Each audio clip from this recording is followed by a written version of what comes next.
Okay, we will restart. 3, 2. Thank you so much for your patience, everybody, for that small delay bearing with us. We have had a lot of people in here testing the sound over the last 2 days, and unfortunately, we couldn't prevent that. So, apologies for the delay. We'll move to item 2, which is apologies. There are none, so we'll move on. Does any member have a declaration of interest to make? We'll move on to the public forum, and we have. Okay. So I'll just outline quickly. I think all of the members who are presenting today have been here before. You have 5 minutes, and we'll bell at 4, indicating that it's time to wrap up, and then the second bell will bring at 5 minutes, and then you'll have time for clarifying questions from councillors, and just ensure that you keep to your talking points and avoid repeating things that you've said in this forum in the past, and also avoid criticising particular staff or elected members. At that point, I would stop you, ask you to move away from that topic. So we'll begin with our first speaker, who is Stephen Pattinson from Flooding Us, and he's joining us online to speak to item 5, 6, and 9. I believe you can hear us on Huxford. Is that correct, Pattinson? Hello. Calder, your 5 minutes. Yes, can you hear? Yes, you're good to go. Thank you. Kia ora Mayor, Deputy Mayor, councillors and staff, thank you for the opportunity to speak.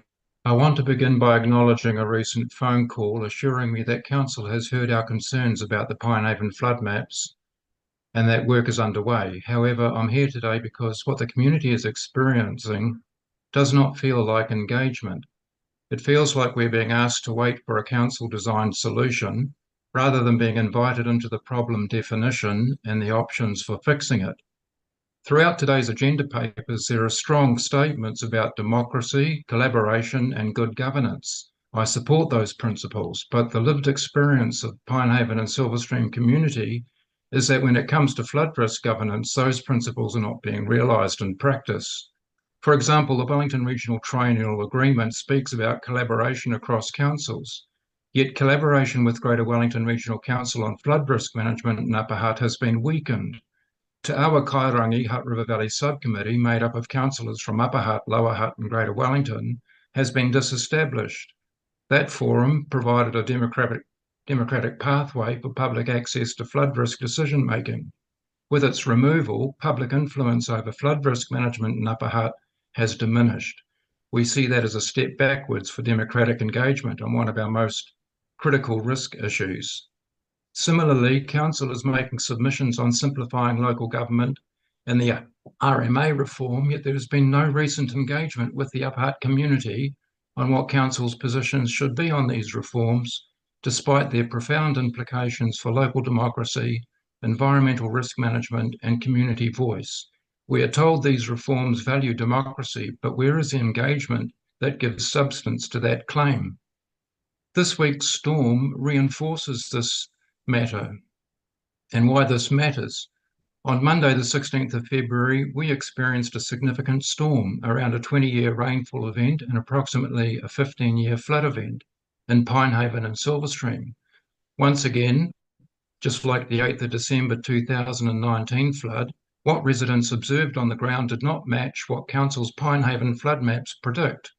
The maps show flooding that is far more extensive than what actually occurred. This is real-world evidence that the baseline flood model is materially wrong.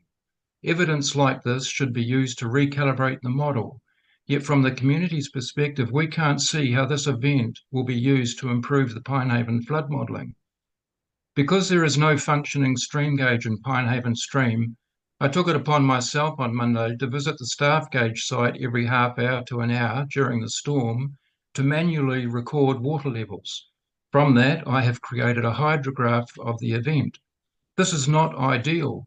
It would not have been necessary if the stream gauge had been reinstalled at the gauge site and automatically recorded water levels every 15 minutes.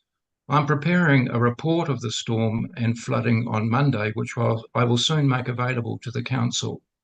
The point is this: the community is willing and able to contribute real data where the systems collect that data are not in place. Community members are part of the evidence base. Lived observation combined with proper monitoring infrastructure improves the quality of flood modelling and flood risk management. There are other practical gaps that symbolise a lack of engagement. The Pinehaven stream gauge must be urgently reinstalled and in the same location as before so that future flood events can be properly measured and compared with historical data. The streamworks also need to be reassessed with community engagement. Pinehaven residents see $60 million of streamworks being undertaken, yet Pinehaven residents receive no meaningful protection from future.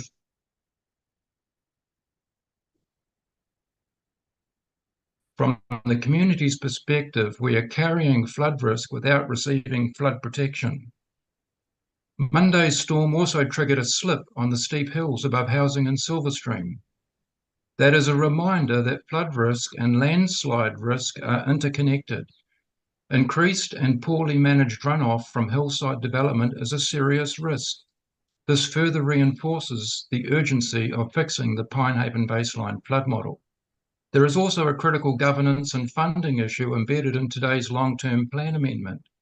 The amended long-term plan provides for Upart City Council to divest its involvement and funding of all three water services, including flood risk management, to Te Ake Wai from the 1st of July 2026. Yet the amended long-term plan makes no specific provision for funding the correction of the Pinehaven flood model before that transition occurs. From the community's perspective, this creates a serious risk.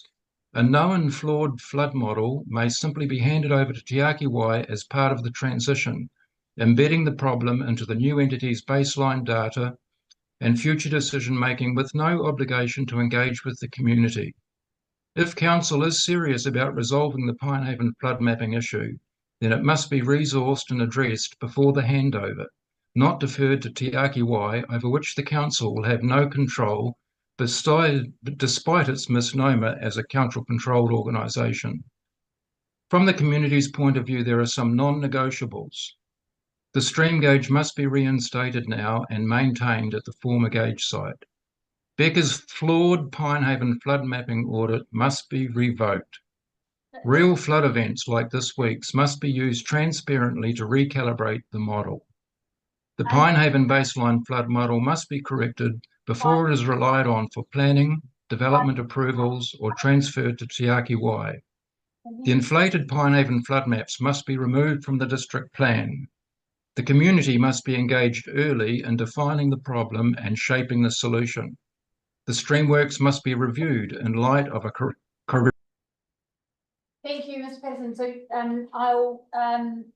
you've had 5 minutes already, so thank you.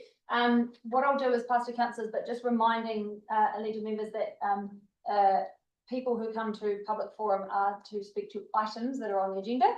And there was some reference to items on the agenda. So I will invite questions for Mr. Pattinson in relation to items on the agenda that we're discussing today.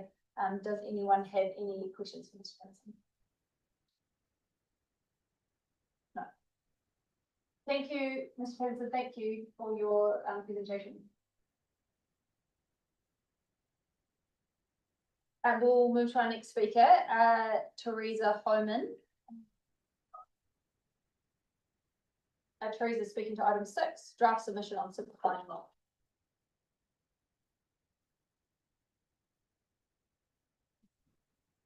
Laura, thank you. Mayor and council members, I want to address with you the waste of council time and resources in your proposed fulsome response to central government's unmandated survey, simplifying local democracy, and the premise on which they are conducting the survey as being undemocratic.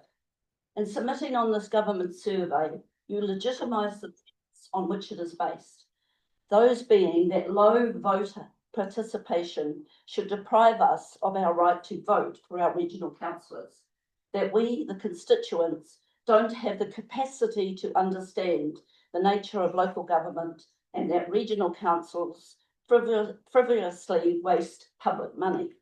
As exampled by Minister Bishop, Minister for RMA Reform, and Watts, Minister of Local Government, that a regional council spent hundreds of thousands challenging a housing development over wetlands that didn't turn out to exist. Our Wellington Regional Council, similar, challenged development of Upper Hutt's Waipungo Swamp or Mangaroa peatland. They lost this in the Environmental Court, but it doesn't change the fact that this was a significant carbon sink and in the opinion of many could have been nursed back to health.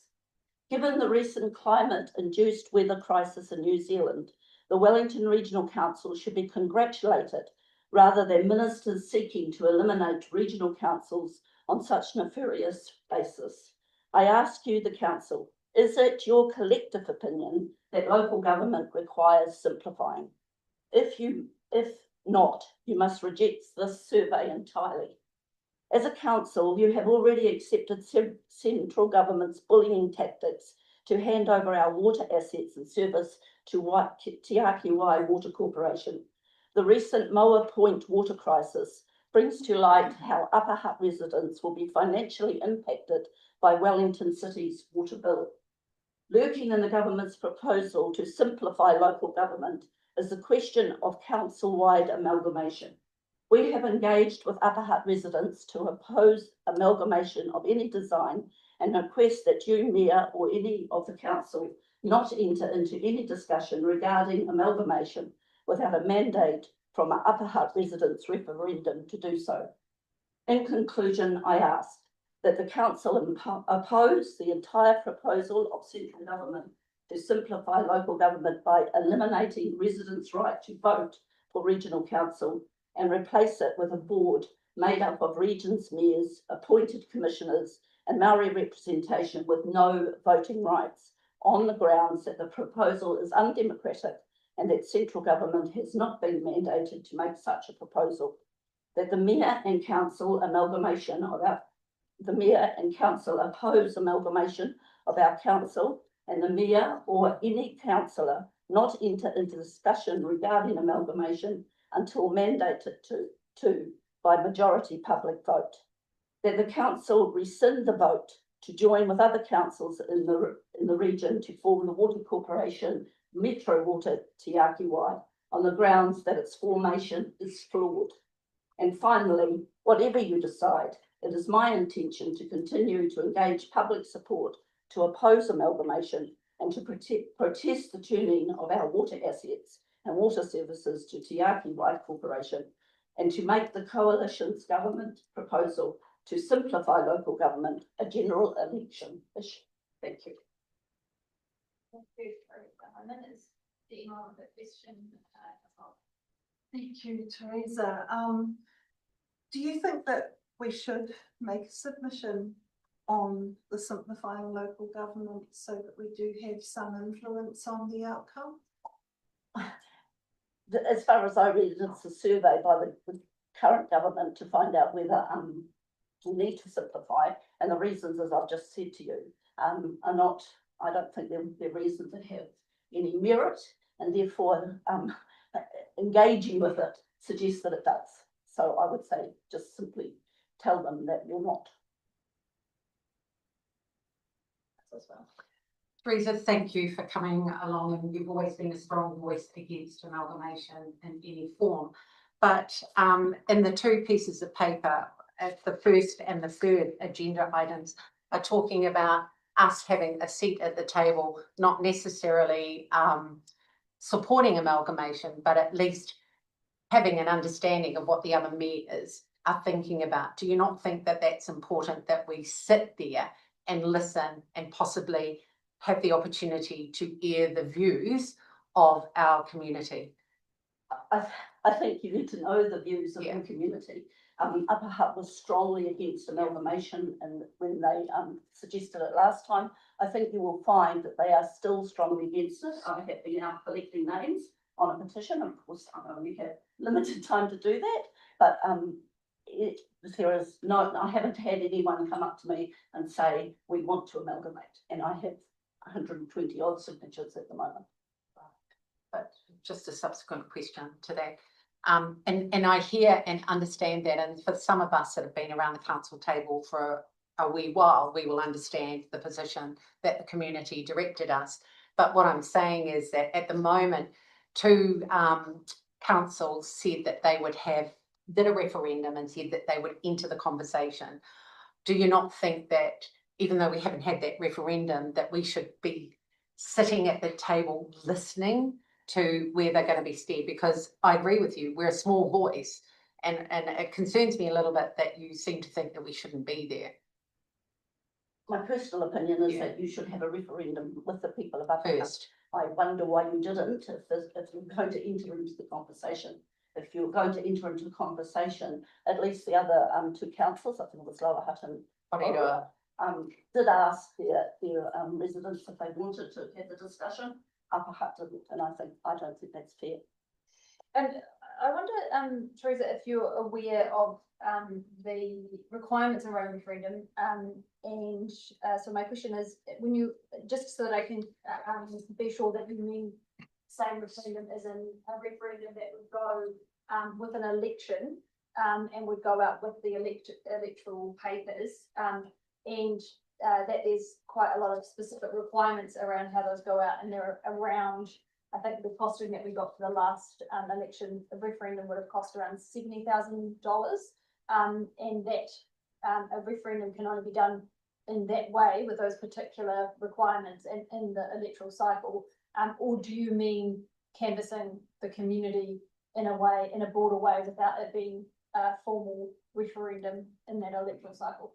Because we would have to wait 2 and a bit years, 2 and 3/4 years, that opportunity.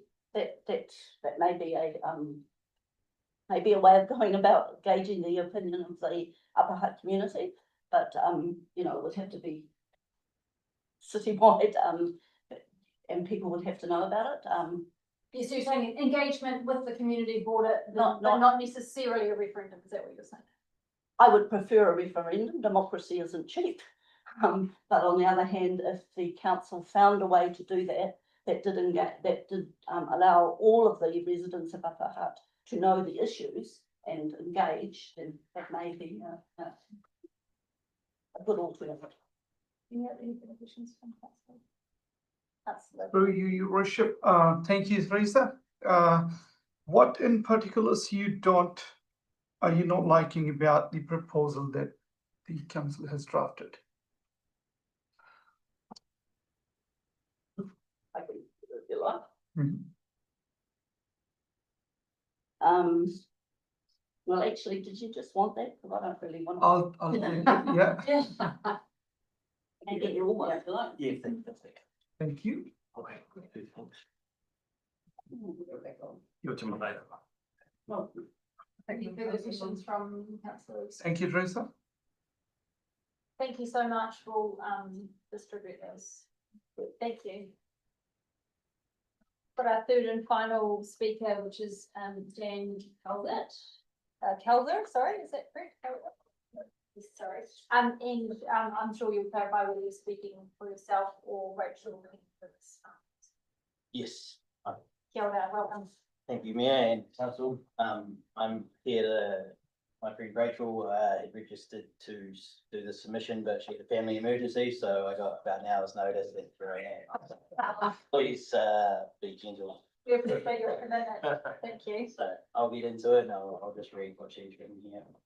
Tēnā koutou katoa. My name is Rachel Kingi. I'm a lifelong Upper Hutt resident. I've spoken all before, more recently at the last council meeting where I submitted on Te Ākiwai Metro discussions. Today I want to talk about 2 things.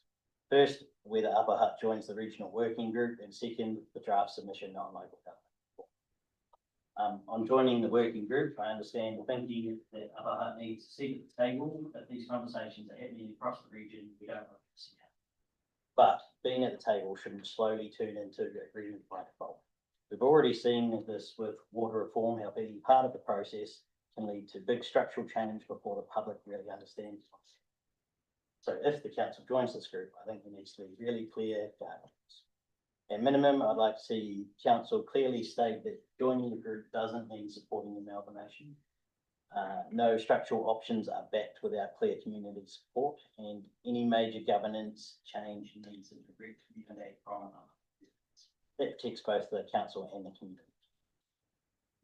On the draft submission, I've read the draft submission and respectfully, I think it needs to go further. It's balanced and reasonable, but it doesn't strongly defend local democracy, the right of communities to choose their own structure, or the risk smaller councils face in bigger regional models. Right now, central government is signalling that it may remove binding local referendums. If councils don't speak clearly about democracy now, that space could disappear. Upper Hutt should be very clear that efficiency should never come at the cost of local voice. This isn't just theory anymore. We've already had warning signs. The TRQI process raised real concerns about local control, and many residents spoke to it. More recently, the Moa Point situation has shown how large regional infrastructure issues can create wider financial pressure. When things get bigger, the risks can get bigger too, especially for smaller councils. Upper Hutt isn't just another part of the metro area. We're a distinct city with our own geography, identity, and community. We've also historically taken a more careful approach to debt than some of our larger neighbours. In a bigger regional structure, it becomes much harder to hold on to that independence. That's why these safeguards really matter. So what I'm asking for today is constructive and simple. If you join the working group, please do it with clear public guardrails. And before you finalise your submission to government, strengthen it by being clear about checking local democracy, explicitly pushing back on forced amalgamation, acknowledging the risks for smaller councils, and reinforcing that any structural changes must come from the community. Upper Hutt should be a calm, steady voice for local democracy in this conversation. In closing, I'm not asking you to not engage. I'm asking you to engage from a position of clarity and strength. I'm asking that you clearly stand up for the community you represent.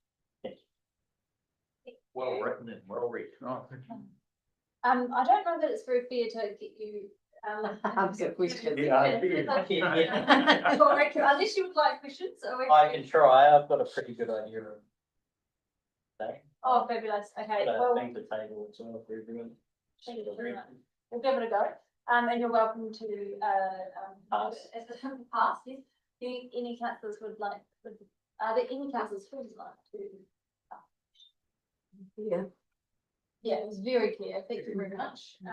Awesome. Well, that concludes our. Thank you very much.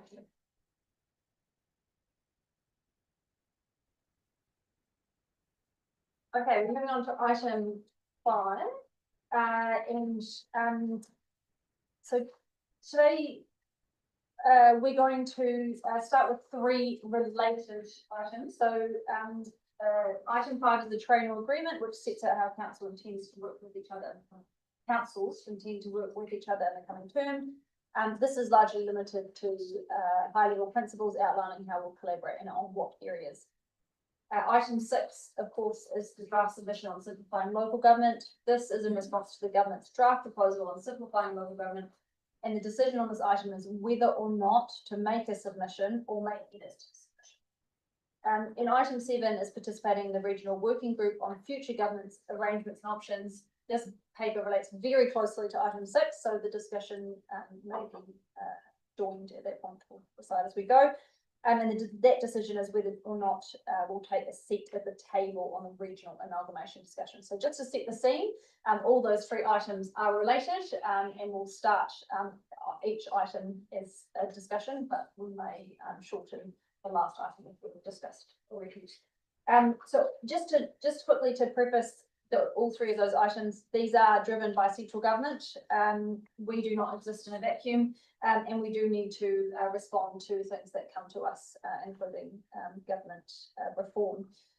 There is a substantial level of uncertainty for us here, and that makes it difficult to plan for a local council. None of these papers indicate any predetermined outcome, but they are really process driven. So I will hand over if there's anything that you would like to add on item number 5, the regional Triennial agreement. Thank you, Worship. Look, this is, of the 3 papers, this is probably the simplest. the purpose of this particular paper or report is to seek council approval for us to enter into the Wellington Regional Triennial Agreement, which is for the period 2025 to 2028. And that's a requirement under section 25 of the Local Government Act. This requirement dictates that all local authorities within a region enter into a triennial agreement following each election. That's why it's coming to you now. This agreement is being prepared collaboratively by all councils across the region, so all councils will in essence agree to signing the same document. And it built upon the previous triennial agreement with there being no substantive changes to the roles, responsibilities, and decision-making authority in the previous agreement. So in essence, it's the same that existed in the previous triennium and very much like the one that existed before that. Thank you. Yes. And sorry, Jeff is following the correct process of standing to speak, not standing for questions, and I apologise for my neglect to stand on my speech previously. Can I have a mover for, oh no, first questions? I have a question. You have a question? Thank you. Councillor Spells? So we asked when we were doing Te Ake Wai to name mana whenua that were going to be incorporated in that conversation. And when we go to page 9 and D, we've got mana whenua partnerships. Knowing that we've got 9 councils, TA and 1 regional council, each of them have a relationship with separate mana whenua.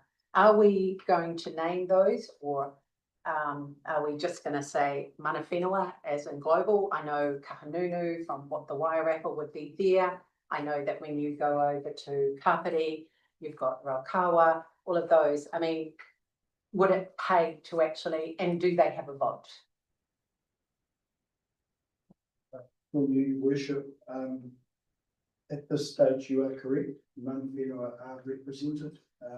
Te Atiawa, Ngāti Tawa, and Ngāti Kahanunu,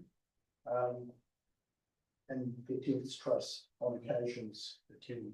These meetings are held in a forum which is known as the Wellington Regional Leadership Group.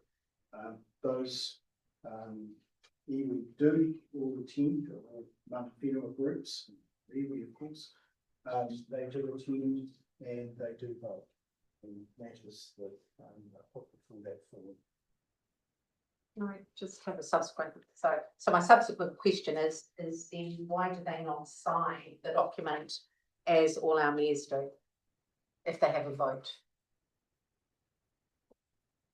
Through you, worship, I can't answer that question. This, as I said, this document is largely based on the previous iterations. I can go away and find out the answer to that question. I think for clarity, Your Worship, it would be nice to know who actually is voting out of mana whenua, should they attend. But Ngāti Raukawa, who is on the Kapiti Coast side, is not one that you mentioned, and yet we've got Kapiti Coast in there. Just FYI.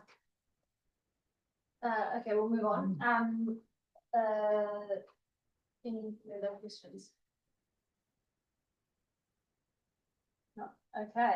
Now can I have a mover? Yep. Councillor Holderness, can I have a seconder? Hammond.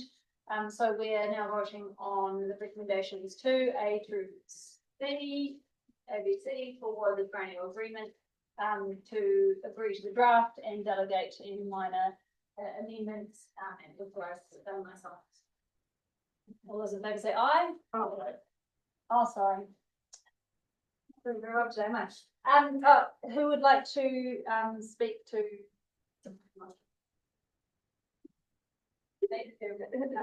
That's right, no problem. I just have Your Worship, point number 4, areas of joint work under legislative reforms. It has the Local Government System Improvement Amendment Bill responding to the proposed changes from an aligned regional perspective.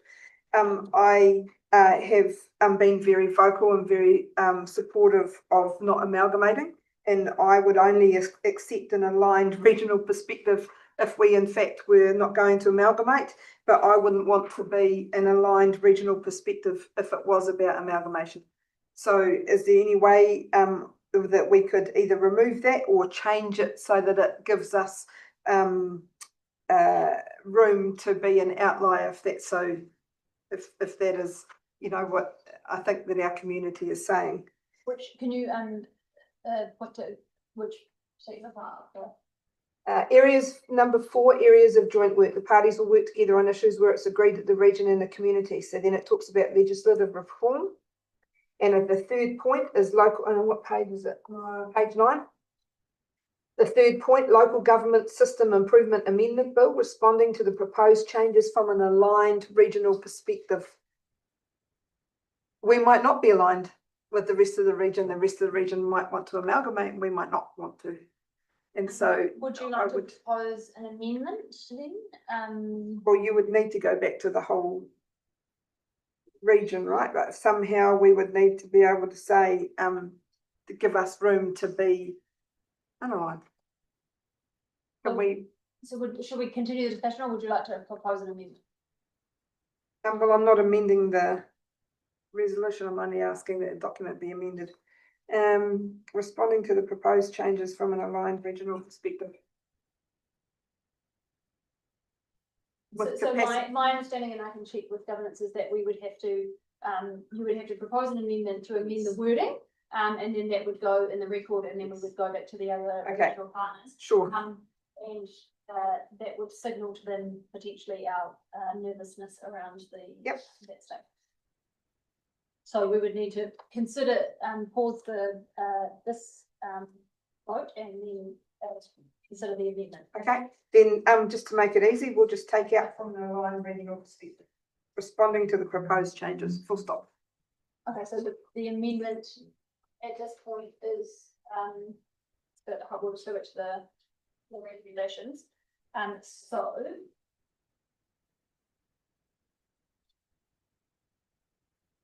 So recommendation B delegates to the media authority to make minor technical or editorial amendments required as part of the regional adoption process. I might seek advice whether or not we can, that would come under that, Okay. or whether we need a further amendment. Yes. For your worship, I think that would be a fairly substantive change. Yes. And would need to be made known to the other signatories of. So we'll draft a amendment on the screen. So that would be recommendation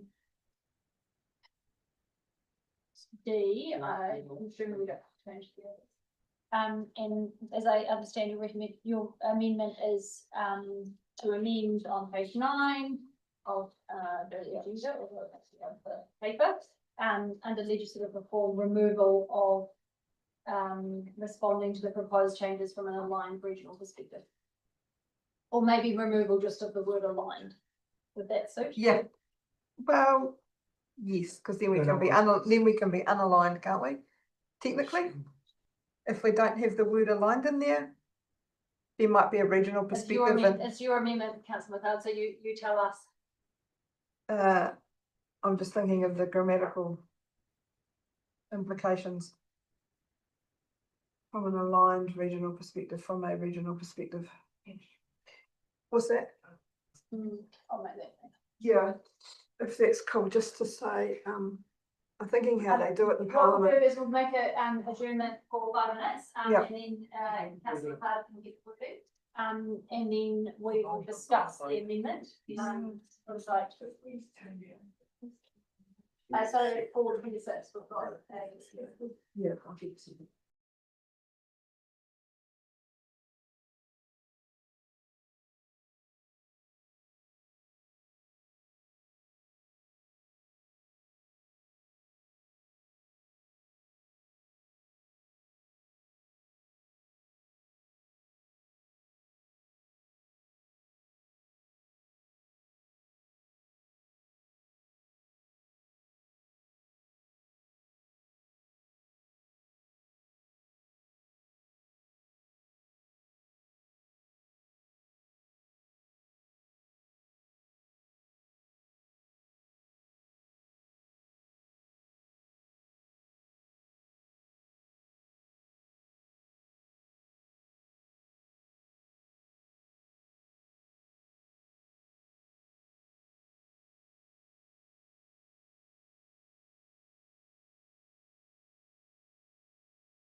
Thank you. We'll restart the meeting at 4:59, and I'll hand over back over to Councillor McLeod.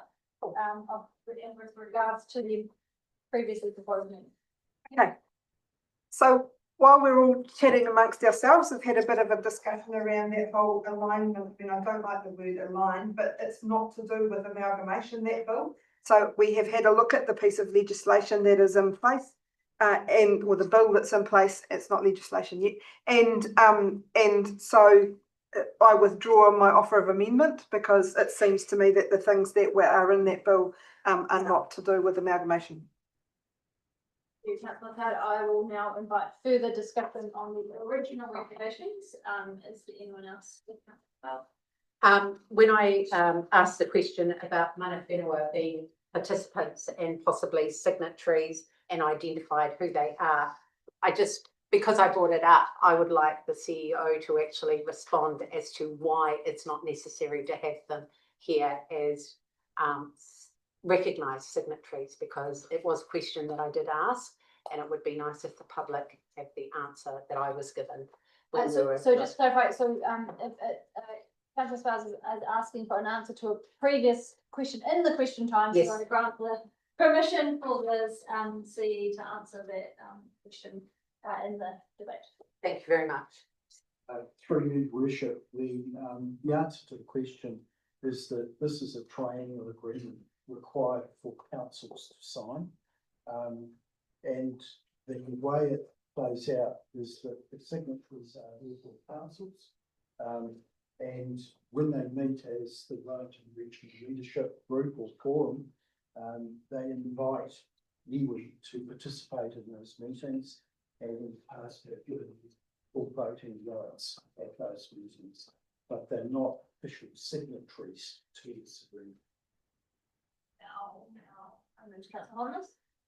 Thank you, Your Worship. I just wanted to clarify that in terms of some of the legislative reforms that are coming in, just because we are potentially contributing to a regional approach and a regional response to some of these, just letting the public know that doesn't necessarily preclude us as a council from doing our own submissions and having our own city approach to something. So just to help with clarification.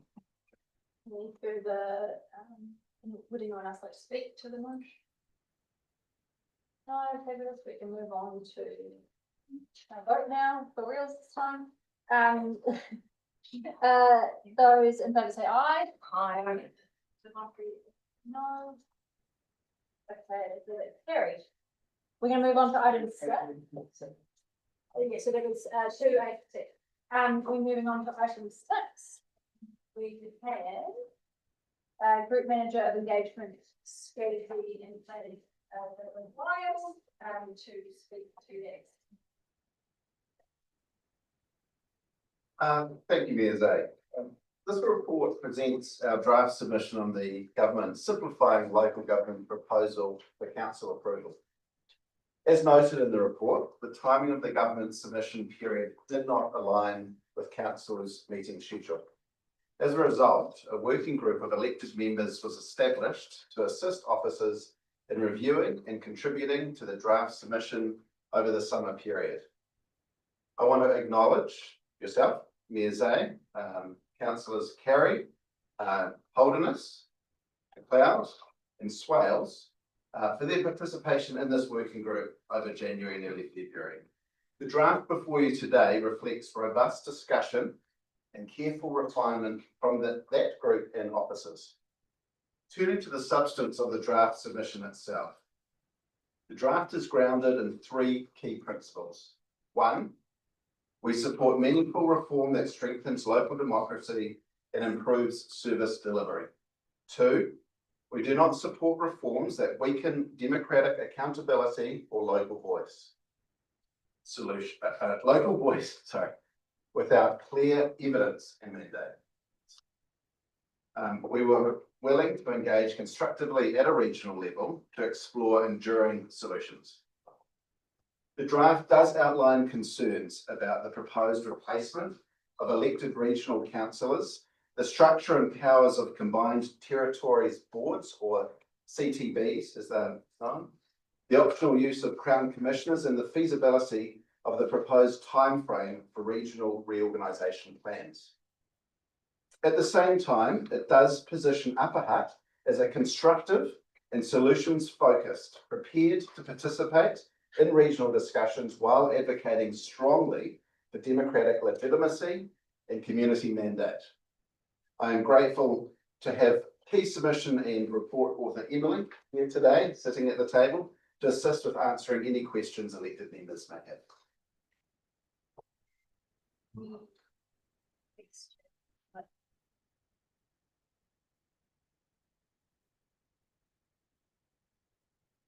Okay, can I have a mover for, questions? Sorry. So your worship, is it mandatory to submit this proposal? If so, why? Through your worship, no, it's not, but it's in the council's and community's best interest for us to put one in my personal duty. Yeah. More question. You mentioned about we support the reforms that strengthens the local democracy, such as what reforms we support, as you stated in your statement there. Through your worship, there are no specifics in this proposal that we see as particularly supporting local democracy, which is why it's one of our major concerns that we've expressed in the submission here. I think the statement is more, we would support local, any change that's supported. Thank you. Probably a little clearer in the writing of the address. Questions? Okay, and so I move on page 12, recommendations 2A and B, the content of the draft submission, one for report, and authorize any further minor amendments. Can I have a seconder? Councillor Carey, who would like to speak to that motion? Would anyone? Councillor Hugo? I just wonder, are there any spaces in the submission we might be able to strengthen the wording around, you know, some of what we hear from the community around their concerns? Councillor, we're in the period of just speaking rather than questions. Would you like to speak to the thing? No. Councillor. Thanks, Your Worship. Through, I guess, firstly, I'll just say thank you because they're very well summarised. I think it's a good report and good feedback. During the public forum and just emails we've had and conversations, like in my mind, a summary is that it's kind of the three things with these proposals. You know, you have an idea, proposal, and initiative that is a thing, and then you've got obviously the formation of a working group and joint arrangements that is how do we best come up with concepts and ideas to work through and put that feedback back. And one thing that always seems to be missing in our information out is that kind of third unsaid thing that this is actually a requirement. This is part of engaging in the process of making laws that are going through Parliament, and often we don't get a say in a lot of these things. We have to work in terms of our best interest and representing that, and being a part of these isn't just tacit agreement that this is going to flow through. So I guess my thing here is I'd like, when these go out, that we have some comms that supports actually that underlying thing, that this isn't actually just a good ideas thing we're trying to do. There's a process we're working in the best interests. I'd actually like to really support what Councillor Carey has said, and I took on board Gunter's summary and précis that he delivered at the beginning of this. Was the way it was articulated was quite clear for possibly some that are unfamiliar with the process that we're going through. And I think the lack of comms around why we do things, how important it is to have a voice at the table, has sometimes been where we have been lacking. We've been too focused on getting it done and sending it in, but not bringing the community with us. So if we could do that, I would certainly support what Councillor Kerry says. It's bringing the community with us, might allay any of the OIAs that we've been getting, any of the questions that we've been getting as to are we for amalgamation or not. This is a totally different conversation. Thank you.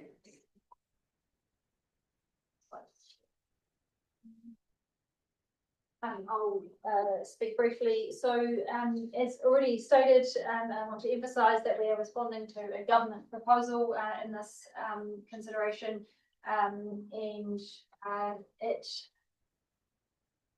the submission clearly relates back to that legislation, so it doesn't state a position. So this particular council or any particular proposal that may be proposed in the simplifying local government, if that was to proceed. So just to be really clear to the community, that some of the aspects that we are concerned about is in particular the move to the combined territorial board. So that's the removal of regional councillors. And on a personal level, one of the concerns I have around that is that our mayors are working very hard across the region. We're all working very hard on behalf of our communities and with our communities. And one of my deepest concerns from being the mayor, my experience of being as accessible as I possibly can be to the community and turning up to things, is that a loss of that direct connection to the mayor through our community events and through being able to access local elected members is going to be something that will be negative to local democracy. So that is hopefully very clearly stated in the submission, as I believe it is, and I wanted to reiterate that. Okay. So no further. Okay.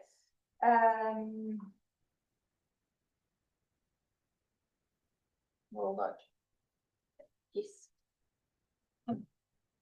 I told you it's the afternoon meetings. It's much harder than 9 o'clock in the morning. All right. Those in favour of the recommendations of the chair to approve the content of the draft submission and authorise consequential amendments, page 12 to A and B. Those in favour say aye. To the contrary, no. So that carried. Thank you. Okay.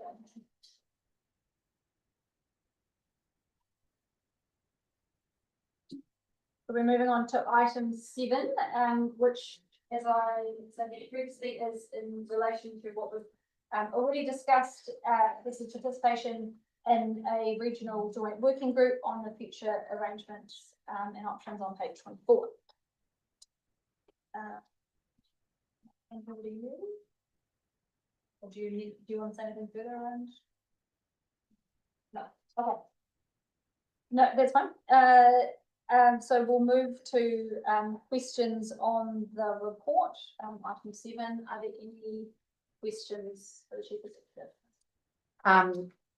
I just want some clarification. When I read paragraph 14 on page 26, considering the positions of 3 neighbouring councils in the Wellington Regional Mayoral Forum, is this 5 councils, or is it the whole 9 councils that are participating in this? Because the wording is a little bit confusing. So I just want to ask for clarity about the participation in the regional joint working group. Who's actually in it? Because it, in some parts, leads me to believe that it's only the 5 that are in Te Ahi, but I might be misreading it, and I'd like clarification if that's the case. So I can answer that. That hasn't been determined yet. So there are still councils which will be considering whether or not they want to join those conversations in the joint working group. So that hasn't been finalised. We don't have a final answer. Some of them may be considering a similar paper that we are considering in front of us, and we don't have that confirmed. So should it be the regional joint working group, or should it be named something different? Because if they're not all there, it's not regional, is it?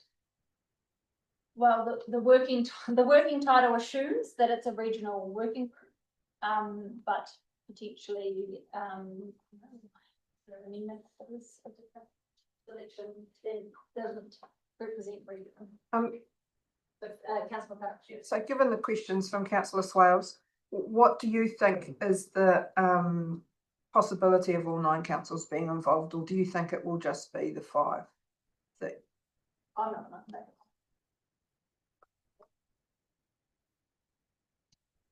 The councillor Swales. I have another question then, knowing that we don't know exactly what it is.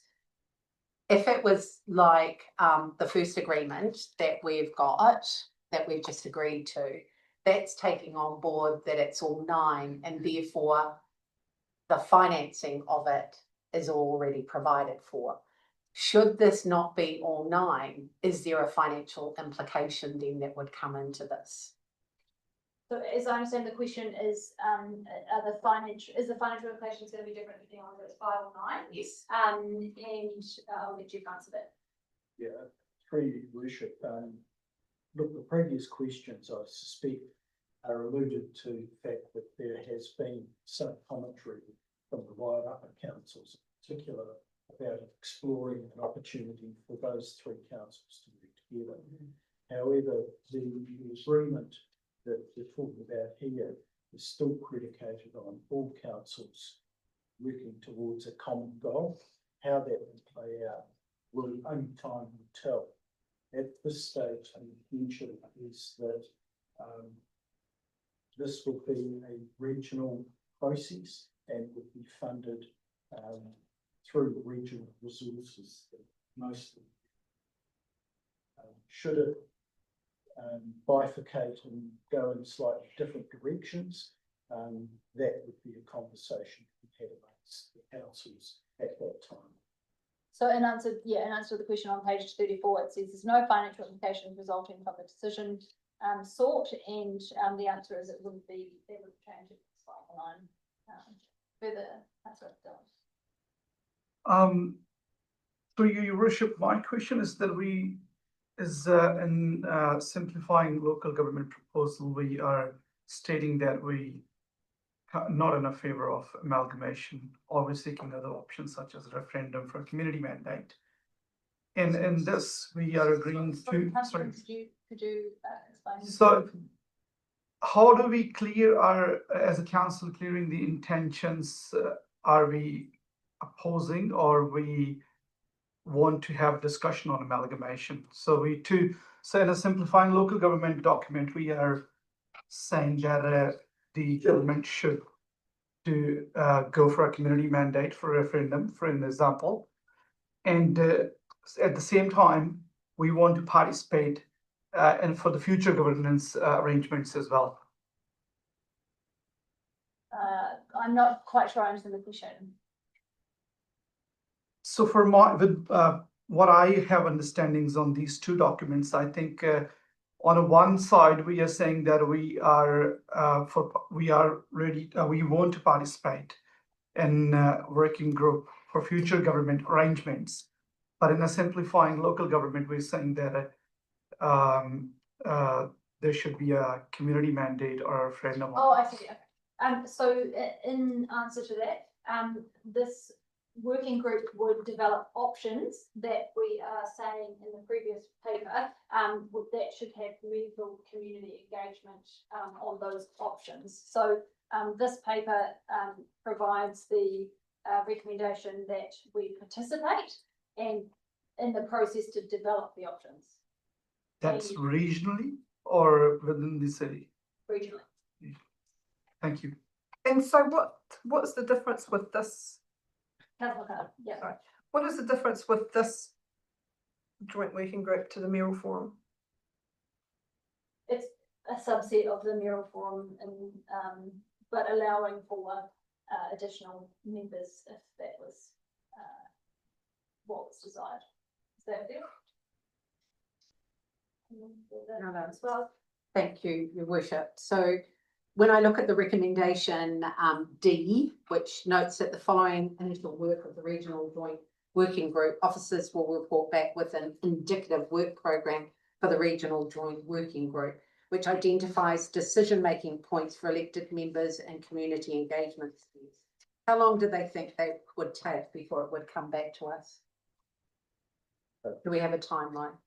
Through you, Your Worship, it's intended that this work would happen relatively quickly to get to that point, notwithstanding that the process for making decisions could be quite different and run on different timescale. So to get the information, to get the options together, one would expect that to be later this year, if at all possible. And I understand that some preliminary work, certainly amongst some of the councils, as to what the shape of the work program might look like has already been worked through, but is yet to be. A subsequent question, please, Your Worship. Thank you. So with that being, would we be pulling on a lot of the work that's already been done over a period of time that's happened in the Wellington Regional Leaders Forum, which looks collectively at an economic, housing, all of those things? Is that what we're looking at, or are we just looking at specific works that comes down through central government? I was just trying to get an indication of what the work program might be. Yeah. Through you, Your Worship. Look, I think, everybody gets sort of a little bit excited when they see the A word. But before we get to even talking about that, we really need to be defining what the problem is that we're seeking to find. Right. And amalgamation may be a solution or it may not be. But the first thing is to find the problem. And there is agreement that that's where collectively we would start the process.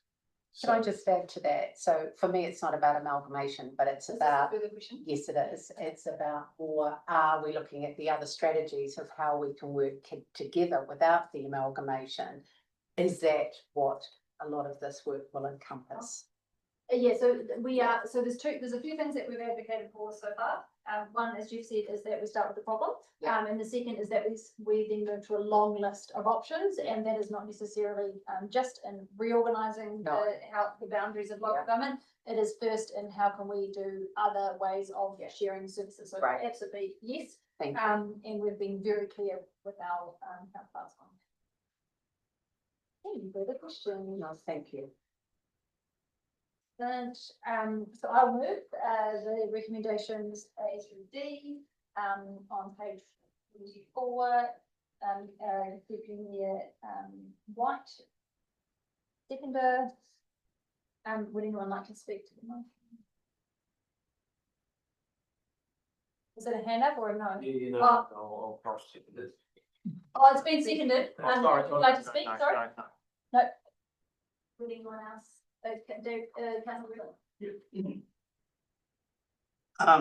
Thank you, Mayor C. I'm happy with option 1, which is A, on the proviso that we won't be bullied or pressured in a certain direction.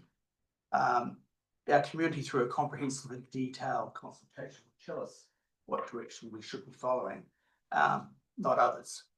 So, and what's best for our community. Yeah, thanks, Your Worship. For Councillor Wheeler's thoughts here, I guess we absolutely should be at the table having a discussion. My concern is that you've got 2 councils that have come at this with a referendum and therefore a bias into problem definition, and you've got another council, being Wellington City, that probably benefit greatly of where everything sits in terms of land and their exposure and risks that they have with just erosion and all that sort of stuff. So I can definitely see a bias and a risk with us being the smallest player, even just in how that initial problem is raised. So that, I guess, just raising my concern that, again, the smallest voice and potentially up against some preformed views.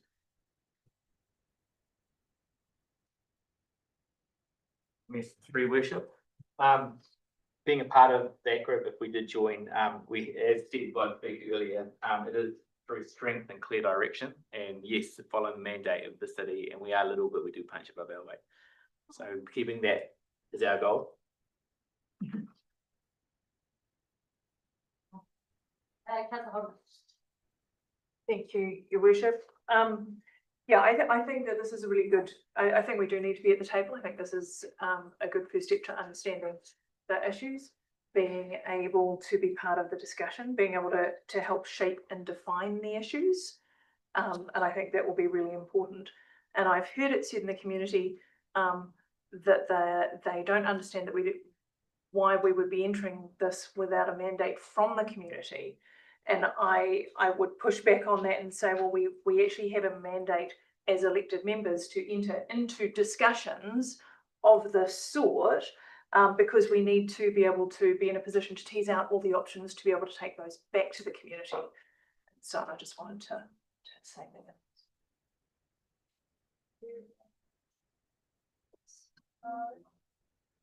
So we'll move to the vote on those recommendations. We'll take them all together. One for Brendan Road, take them separately. So that's A through D. Essentially agrees to join the working group, and that myself or the deputy mayor as an alternate would be delegated to participate. And then notes that the regional working group will work with Manawhenua, and notes further initial work will take place, and officers will report back on an indicative work program, including decision-making points for elected members, and importantly, community engagement steps. We'll work on that now. All those in favour say aye. Aye. No. Declare that carried. Moving on to item 8, future use of HAPAI land and building on page 29 of the agenda. So this report's from the Group Manager, Community Services, Mike Ryan, and who I will hand over to now to introduce the item. Mike. Just to give a brief summary of this paper, in 2008-2009, the HAPAI Club Incorporated sort of gifted, if you read through the paper, pretty complex arrangement between the HAPAI Club Council and what was known as Expressions Arts and Entertainment Centre as to how that happened. But in August of 2009, the ownership came over to council for the HAPAI building and land. It was being managed until 2022 by the library staff here at council, so it was pretty much an extension of the library. It was consisted of a hall, 2 or 3 meeting rooms, a kitchen, and toilet blocks at the HAPAI, and it was used by the community for numerous things at that particular point in time. In 2022, this building underwent some seismic strengthening, and officers and that had to move out of the building. The HAPAI was reconfigured as office space and a reception area and set up as a service centre for council, which it continued to do so right through towards the end of 2023. In 2023, this building opened again, everyone came back, but the HAPAI closed as a service centre, but the office space was still used by some council staff. And then later in 2024, everyone moved back here. I then talked to that council at that time about, in a non-formal situation, about returning the HAPAI to the community, and got general consensus that that's something that we should look to do. Went through the process with some community groups, and out of that also came some other suggestions about, have you thought about selling it, have you thought about leasing it, etc. So I was a little bit remiss at that particular point in time and not bringing a paper to council to actually get a formal decision around how council would like to proceed with the use of the HAPAI. Hence this paper now, with the recommendation that was discussed informally with councillors back in 2024. Might just also add there, the paper mentions an Opus facilities report, feasibility study done in 2016. And that found that for a city the size of our park, we were pretty well off for facilities. Churches, sports groups, community groups were reasonably well off. what it did identify, and I'm really summarising it here, that office space and meeting space in the CBD and in and around the CBD was at a premium. And as a consequence of that 2016 report, council back then put some money aside in the long-term plan for a community hub, and it still sits there today. This is an opportunity to potentially have a community hub, see how it works, and there is opportunity to potentially add to that if it's successful by putting a second story on it further down the track. But I'm happy to take any questions on anything within the paper. I can sit for that. Other questions?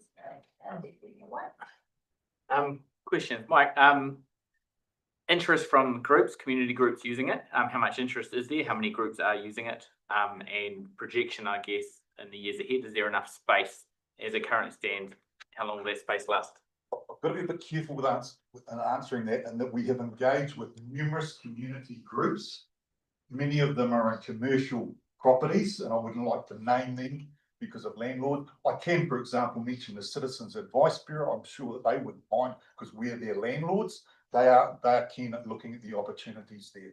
There are also a number of community groups, regional groups, and national groups that deliver in the age, disability, youth sectors, social services that cry out for meeting spaces to meet with their clients here in Upper Hutt.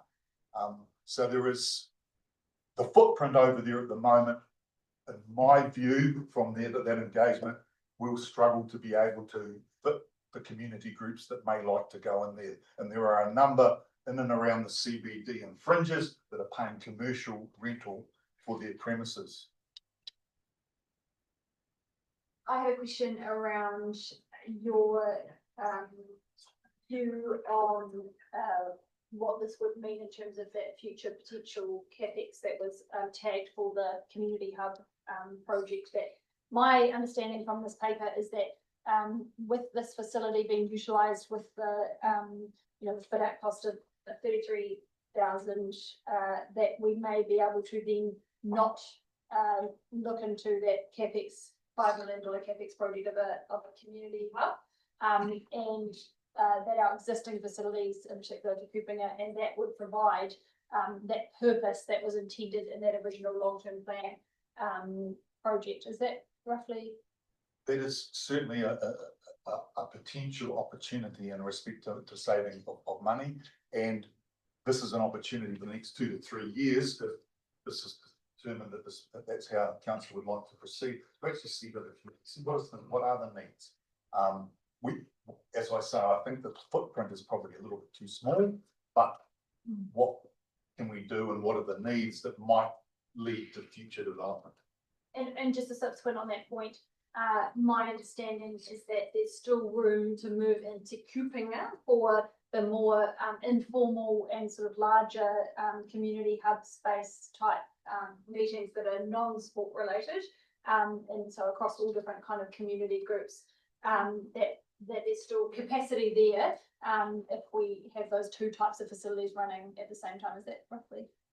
Very much so. There's Kupinga, for example, the Deerstalkers Association meet there. There are a number of other groups that meet there. We also got a subsequent to that Opus report, a meeting room in Whirinaki next door, because that development happened after that. So there's the classroom in there, but there is still a requirement, certainly from those groups that deliver in those areas, to come to Upper Hutt to meet their clients. And there are some that meet in the library, which is not ideal, that would like to be able to meet in a meeting room, one-on-one, secure, etc. Yeah, thanks, your worship. It's good. It's good to see this coming through. Thank you. Is there any thoughts in general, like, are we even the best to run that? Like, as part of the consideration, are we as council the best to run that process of who's in there and tenancy and use and all of that, or what that looks like? The concept was we put out an expression of interest, and I know that there are 4 or 5 already that have expressed interest, and we've talked to them of being there, and they would become the foundation parties, community groups involved in that. We are looking to potentially operate it using staff from the community partnerships for a short period of time, but then may set up a management group and even potentially a trust. And there are a number of community hubs run by trusts, which run it for the groups that are using it and the groups that are coming in. Thank you, Worship. Just a question about the HAPAI Club didn't have to sell it to the other city council through. No. Okay, that's right. The HAPAI Club Incorporated, their membership was declining, and they wanted to gift it to HAPAI City Council, which came with gift duty. And there was a way around that by council purchasing it, but then the HAPAI Club Incorporated, when it wound up, was able to gift all of their assets, which was the money, to Expressions Arts and Entertainment Centre. And Expressions Arts and Entertainment Centre at that time determined that council wouldn't have to pay the grant to that value. Can stay seated for questions. Yeah. Just the flip side to that is that they could have sold it personally to someone else. Theoretically, yes. So yeah. So I was just picking up on what Her Worship said around that whole you know, the community hub concept. And when I was on council before, I remember the discussions around the community hub and the concerns around some of the community groups, so in Logan and Sinclair Streets in particular, about moving into because from their point of view, you know, they will lose their privacy, the people, the what, sorry, Bill? Especially the CAB. Yeah, the COB, but also the Women's Centre, around, you know, people coming and going without being watched or seen, you know, that kind of that real privacy need. Have they been a part of this discussion? Because I don't think I would want there to be a kind of movement away out of Logan and Sinclair Streets into here, kind of like, what's the term, by stealth. So the question is, have they been part of the discussion? Yeah, and I don't Privacy considerations being considered, is that what? Yeah, and because I don't necessarily agree that we put the community hub thing on the back burner completely, but actually I think we need to keep that discussion going if a second floor is going to help, you know, solve what you're saying around some of the community need out there, but there is also that community need around that privacy. Are privacy considerations being discussed, and have they?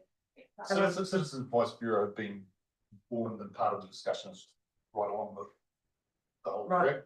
We have talked to the Women's Centre previously, and the Women's Centre would not be interested in a hub type situation for the reasons that you alluded to. We have not had recent talks with the Women's Centre around that, but I suspect that they still. Yeah, and back to this Logan Sinclair Street, are those buildings insured? There's a HAPAI Club insured. Yes. But the buildings they're insured. I have a number of questions and I'll ask them one at a time. So there was some talk about the stability or the buildings that we own that a lot of our community groups use weren't up to standard, and that's why we started looking at a hub perception. Is that still on the table, that they aren't up to scratch and that they would have to look for somewhere to go? That's my first question.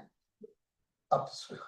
Well, the old buildings, they are being used. If I use the Citizens Advice Bureau, for example, it leaks occasionally, and it is getting towards the end of life and needing to have either some significant money spent on it, bringing up to date, or looking at moving off site and doing somewhere else. If the Citizen Advice Bureau had another building to move to.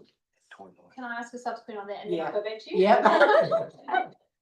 So a subsequent question to Councillor Swales is, if we were to contemplate getting those buildings up to scratch, and I know that they aren't, Yeah. they're in a very poor condition, some of them.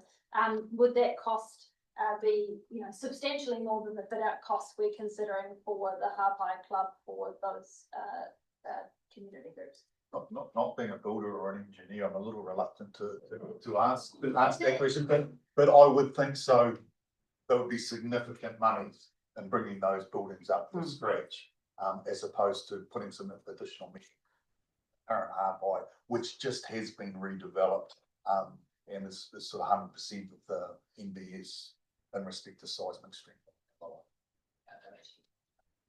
Thank you, Your Worship. So my second question is, looking at the LTPs and the money that we have put aside, there was scoping work in 2028 to 2029 of $17.5 million.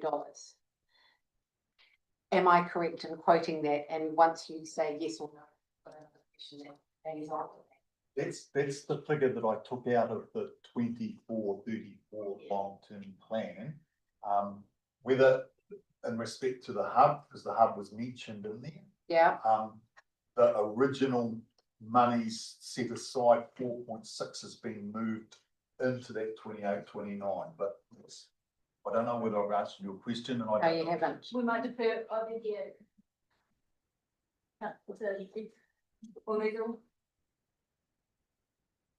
Through your worship, just to clarify, there are two components of funding in the long-term plan within the 10 years.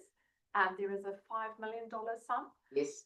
For the initial works, and then there is a further sum out in the infrastructure strategy out into 30 years, which is another 12.5 million. Which gives me 17. The initial funding is over the 5 million. That was the same question that I had. Yeah. Rapidly discussing over here before. Yes. So my So follow up, please. Thank you, Your Worship. So Thank you. I know that when we are the tenant of a number of the community groups, we have a lower than commercial rate with regard to the rental that they have to pay. Having done the sums that you said that we would need to look at to service that facility is in the vicinity of $45,135.63. So are we looking at then lifting the rental or to a more commercial base to cover those costs? Because those costs are way more substantial than what we give them as tenants, as their landlords and other properties that we own. So are we looking at doing that? The intent is that if some groups come in there that are paying commercial rents at the moment, yeah, that they will pay, and it will cost them no more than what they already pay. Good to know. And then if we use the Citizens Advice Bureau, for example, but they don't pay rental on what they've got. So peppercorn, things like that. It is. We don't want any of the community groups to be worse off financially than what they already are. So there may be specific agreements with specific foundation members based on their financial, but no worse off is the whole concept for a community. There is also the opportunity of generating money from commercial usage, and for national and regional organisations and for government agencies that might want to book meeting rooms for different things. Sorry, one more.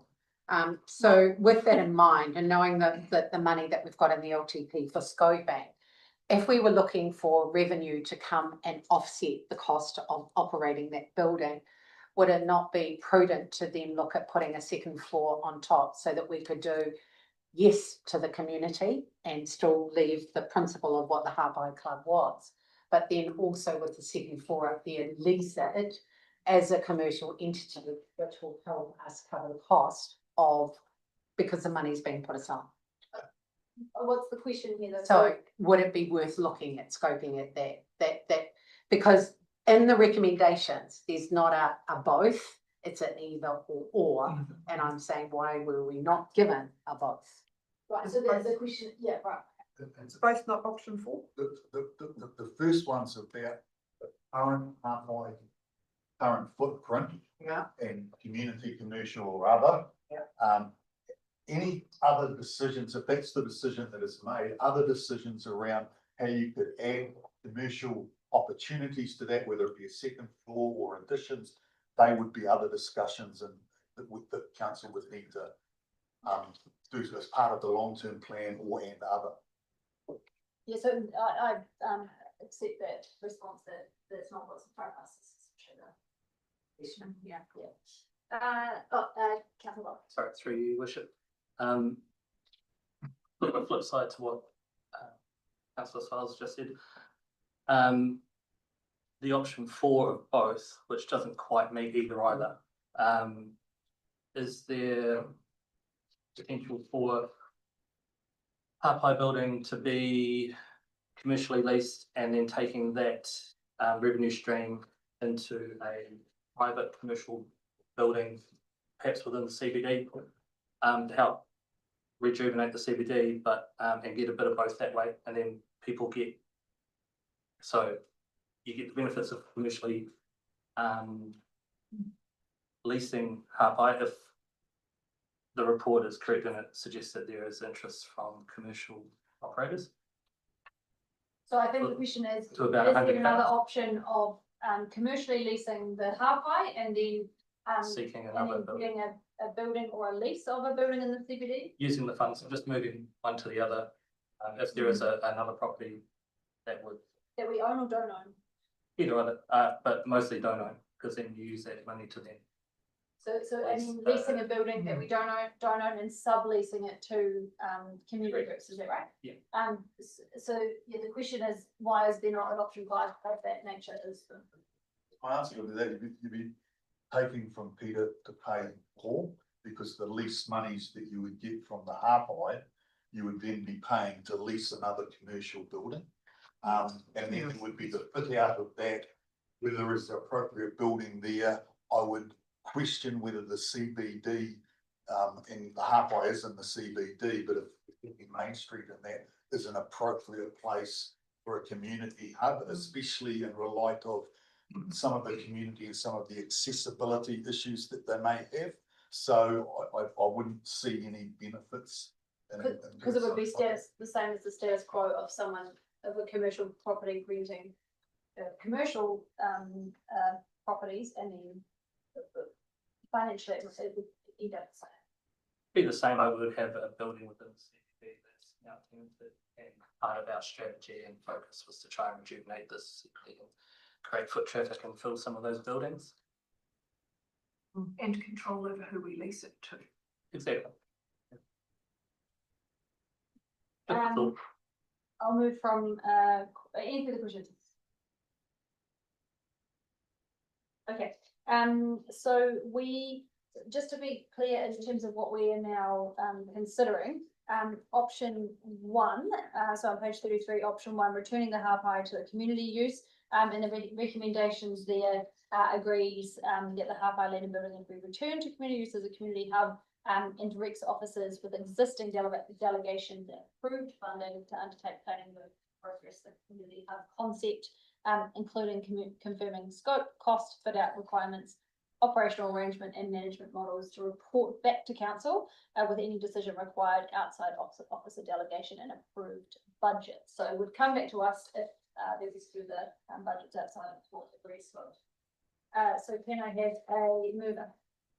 Councillor Ultra, a second to Councillor Dillon. I'd like to discuss. Yes, I'll start with Councillor Swales. Thank you, Your Worship. Whilst I agree that yes, it should go back to the community, I would opt for option 4, which is a combined community hub and commercial use.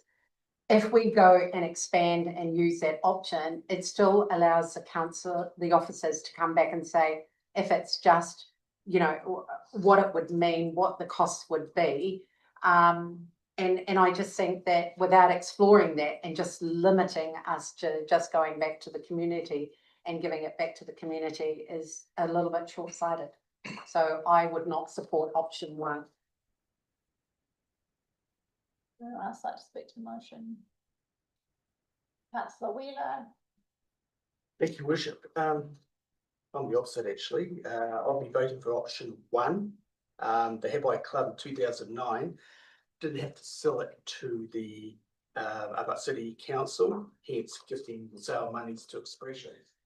So in my view, their intentions, even though they weren't written down, were to keep the land and buildings as a community asset and governed by council. If these recommendations are passed, I guess the headache will be for council will be which community groups utilise facilities, because there certainly will be plenty of applications. Thank you, Your Worship. I'm happy to support option 1 because I agree with Councillor Wheeler. And I think that it is good to go now, that it has the most immediate benefit. Whereas some of the other options, whilst a good idea, I think require a little bit more thought, and I can see that there's a community need right now filled with that. I do want to acknowledge Councillor Welsh's point of view in terms of offsetting and trying to hit multiple things, and I think we should be exploring and looking at that when we are looking at things in the future, how we can make those commercial options work well. I do think that that's a good idea. I think though for the immediate use option is a better option. Councillor. Thank you. I just wanted to, say that I also support option 1 because I know that there is obviously room for future use commercially and also to add a second story in the future. And we're not exactly flush with money right now to be upgrading the building further, and it's just got its new roof. So I think it's in a good position to look after the community for a time until next time it comes up. That it needs further work or anything, that'd be the time to put a second story on.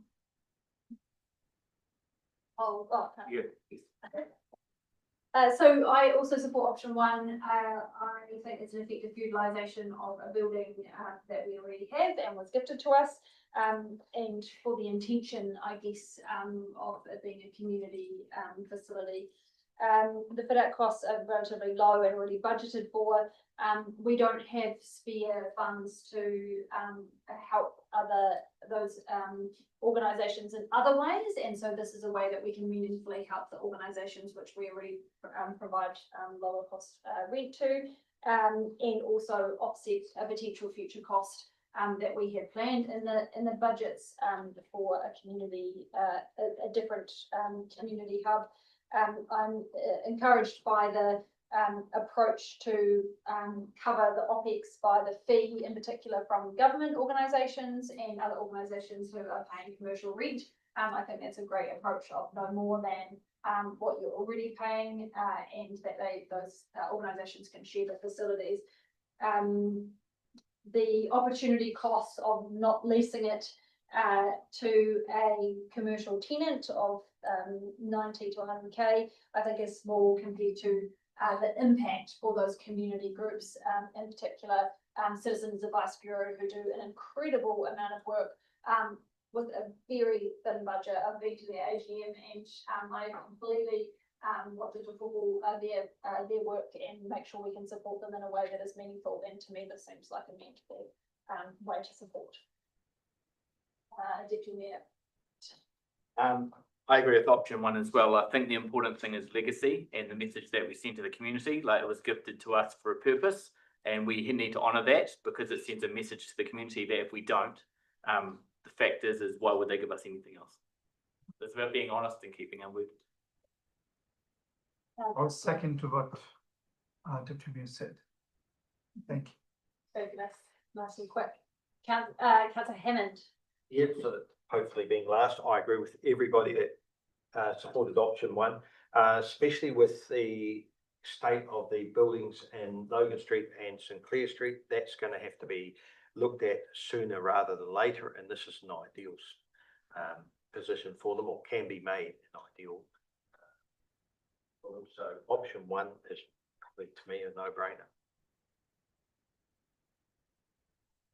All right, well, we have the recommendations, which are for option 1. Those in favour say aye. Aye. The contrary, no. No, recorded. Recorded, and was there a second no? Yes. Councillor McLeod, also the corporate division. Both McLeod as well as against. I declare the motion carried. You're right. Yeah, you know.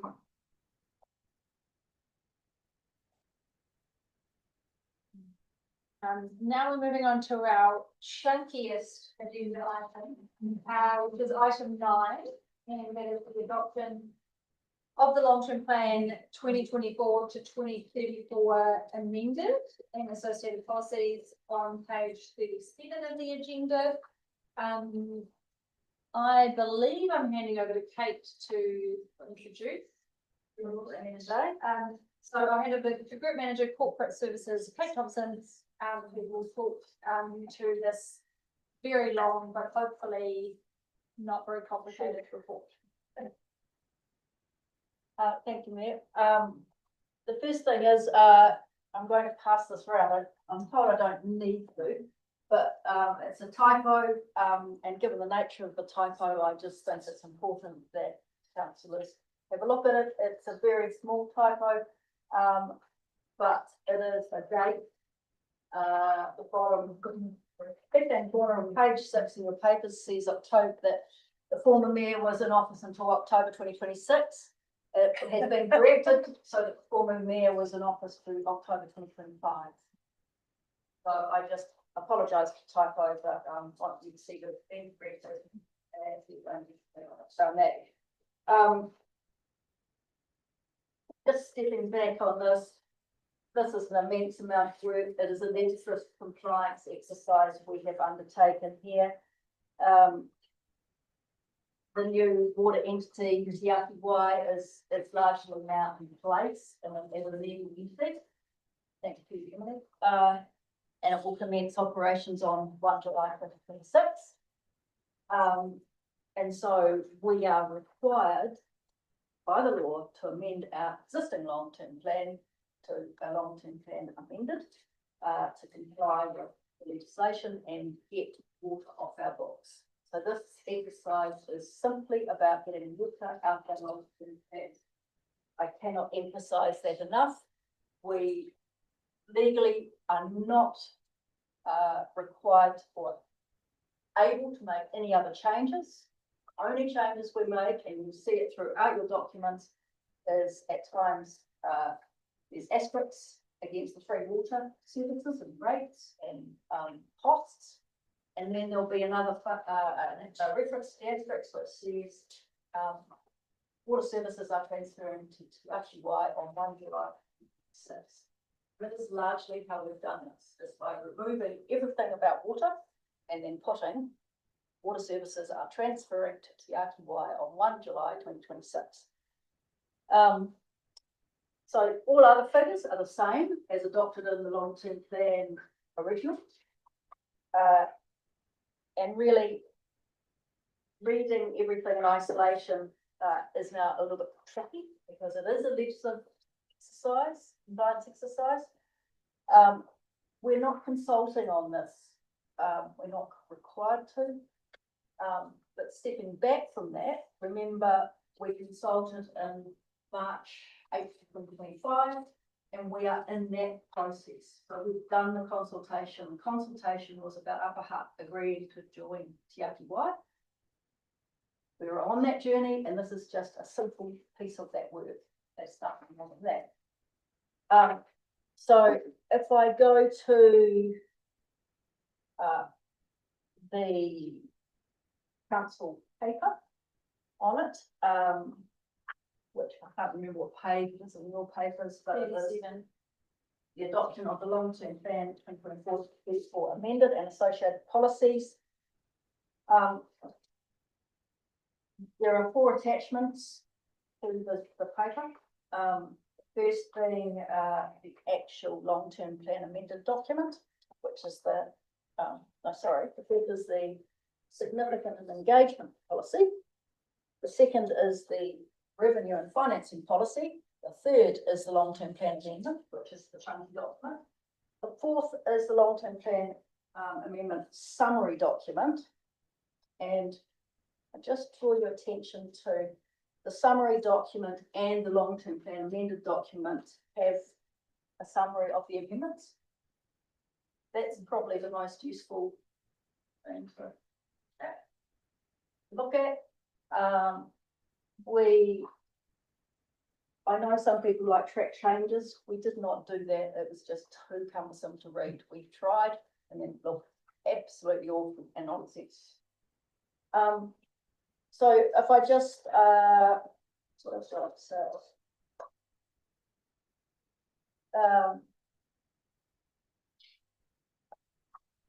basically, it's all covered in the summary there, but for us to adopt the long-term plan amendment, so that we can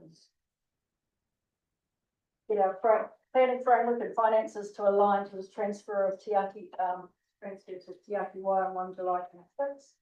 I suppose the only other thing I'd highlight there is that it is a very theoretical exercise we've undertaken, but it is in theory the starting point for the annual plan. So I've just put that on the table and I think that's what I should say. Yes, thank you, Kate. So you would like to start us off with this question, just remembering that this is a procedural bookkeeping exercise that we have to required by government.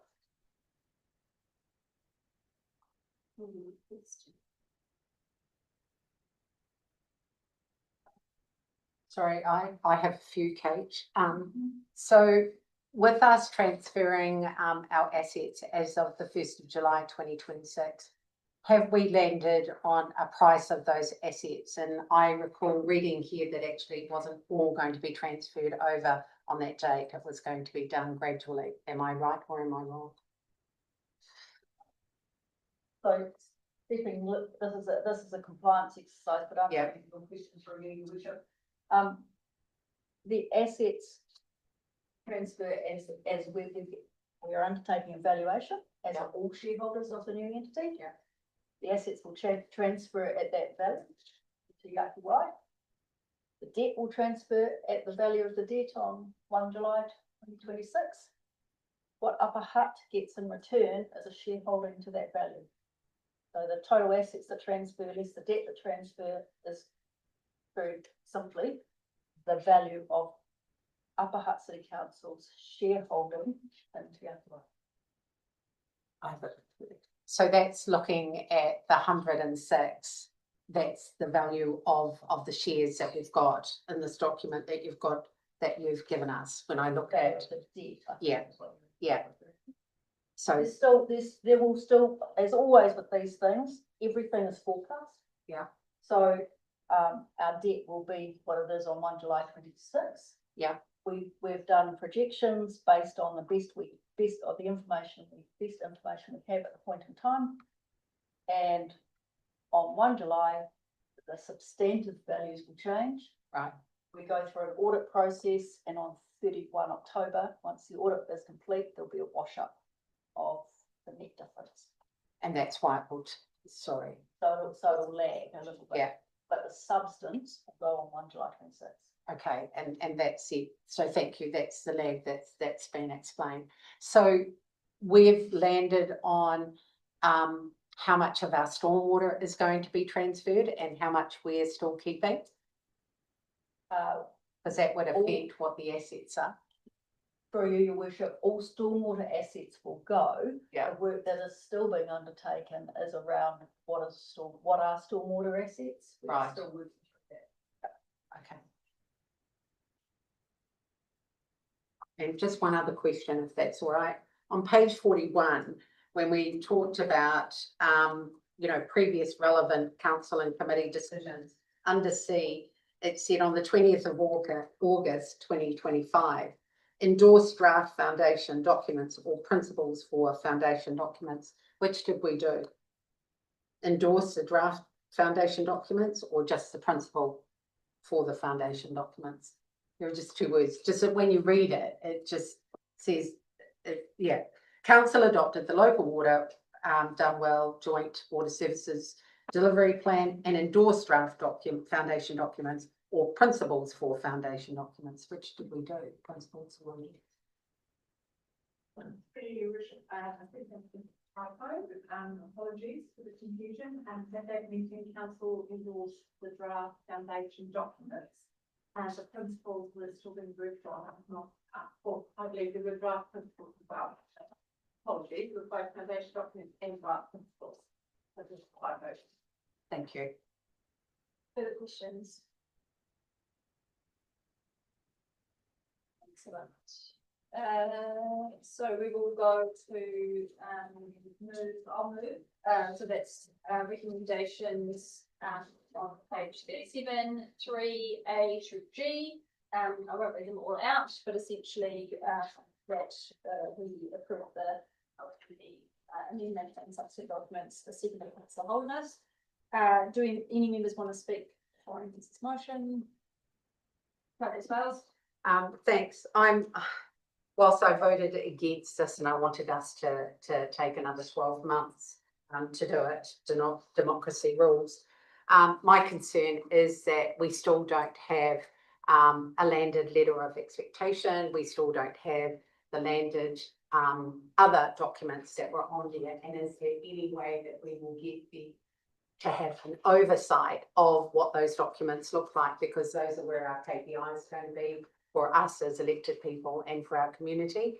And it would just be nice to know when those things are going to be, particularly around the consumer document, because that's the protection for our community. And there's a lot of angst out there about the community and the cost. And the letter of expectation, I believe that there's been some pushback. So it'd be nice to know when we will land that, so that we have the opportunity as elected members to know what this new entity is going to be working towards and how it's going to deliver against that letter. Are you speaking to this? Are you speaking to this motion? Well, it's all part of, yes, we've got to make these changes to the LTP and the annual plan, but surely some of those documents have an impact on that, just as we haven't landed on an exact price of our assets that are going to be transferred over. There's still some things out there that we don't know. Does anyone else like to speak to this motion? Councillor McLeod.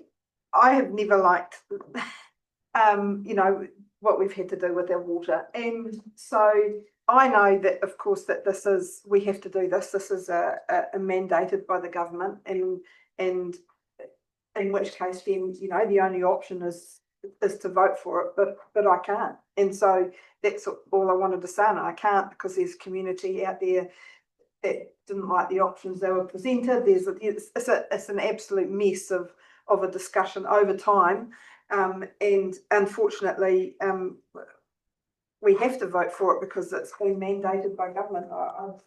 I find that really quite hard to swallow. Okay. Yes, because this effectively wipes about 40% of what, you know, in terms of monetary value, and a lot of the effort that we do at the council. It's quite a big thing.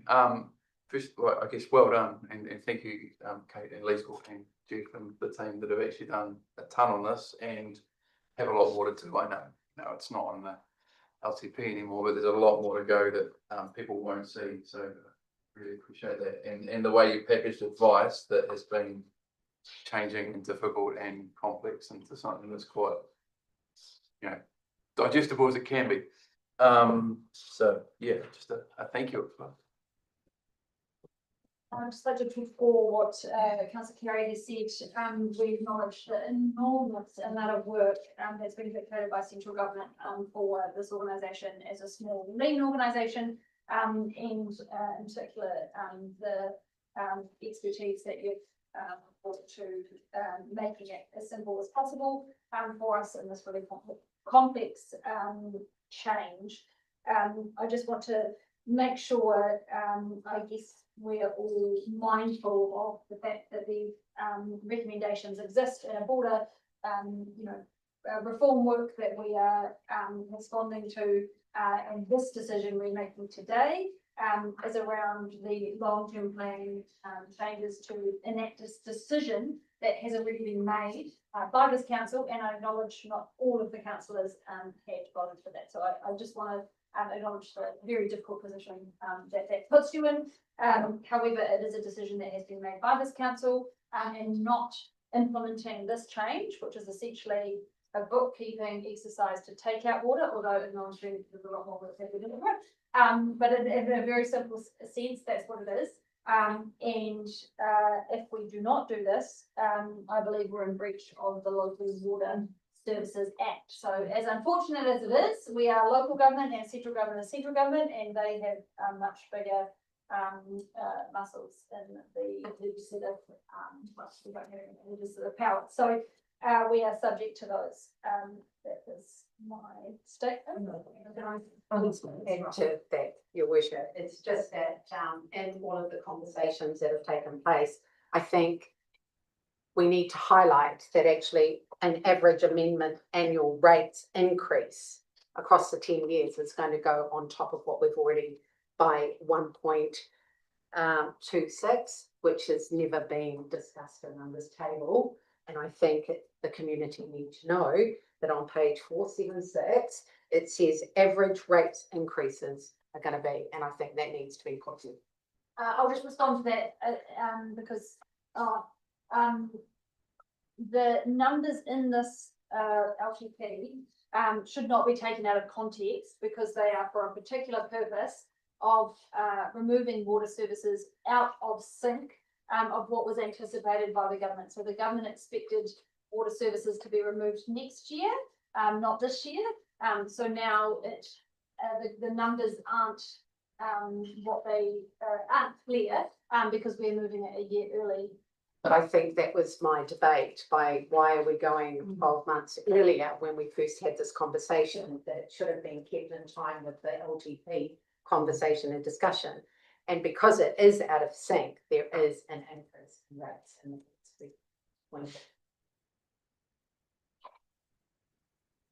If I could add to the mayor's comment, these are theoretical numbers. They will not be what we do. With due respect, we have an annual plan for this year, and the rates increase for Upper Hutt will be obviously part of that annual plan process. And then as this year progresses, we start the planning for the long-term plan 37, where the rates increases will be set in that process. So these numbers are essentially, as the mayor said, a bookkeeping exercise. So I'm going to move to a vote now, because we're actually going to I think you've had 3 goes at speaking to this motion, and we are now moving into back and forth discussion, which we agreed on. So I will so it's been moved and seconded, and I will move to a vote. Those in favour say aye. Aye. To the contrary, no. I abstain. Abstain. And report. I said I would vote no, and I know that it has to be done. So we've got 1 abstention, Councillor Swales, and 1 vote no of Councillor McLeod. We've got a second abstention. A second abstention.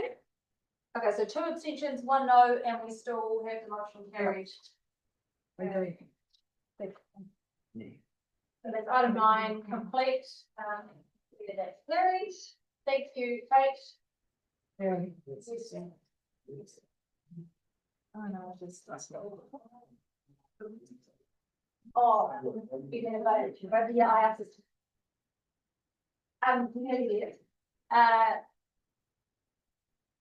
You'll have a group. We'll move to item 10. So this is on page 480 of the agenda.